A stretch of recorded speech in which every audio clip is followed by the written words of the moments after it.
তাকে ভালোবেসে পাওয়ার জন্য 2টা বছর অপেক্ষা করছি, তারপরেও সে আমার হয়নি। ও চাইলে হয়তো আমরা একসাথে থাকতে পারতাম, কিন্তু ও আমার হতে চায়নি।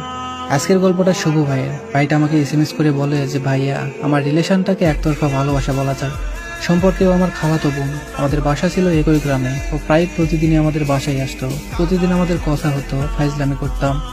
তো এভাবেই কিছুদিন চলে যায়। আমি ওর থেকে প্রায় 5 বছরের বড় ছিলাম। তো হঠাৎ একদিন ও আমার তুই করে বলা শুরু করলো। তখন আমি ওরে বললাম যে কি ব্যাপার, তুই আমাকে তুই করে বলছিস কেন? তখন ও আমারে বলে যে আমি তোরে তুই করেই বলবো, আমি তোকে ভাইয়া বলে ডাকতে পারবো না। তো তারপর থেকে ও আমার বাসায় একটু বেশি আসতে শুরু করলো। আমি দুপুরবেলা ঘুমিয়ে থাকতাম, ও আমার ঘুম ভাঙিয়ে দিত, পানি ঢেলে দিত, আমাকে অনেকভাবে বিরক্ত করতো। আমি সবকিছু স্বাভাবিকভাবেই নিতাম। আমি বুঝতে পারতাম ও আমাকে পছন্দ করে, আমার ওকে ভালো লাগতে শুরু করে। আস্তে আস্তে আমি ওর প্রতি দুর্বল হয়ে পড়ি। ও যেদিন আমাদের বাসায় আসতো না, সেদিন খুব মিস করতাম ওকে। আমি চাইতাম ও আমাদের বাসায় আসুক, আমার সাথে ফাইজলামি করুক, আমাকে বিরক্ত করুক। আমি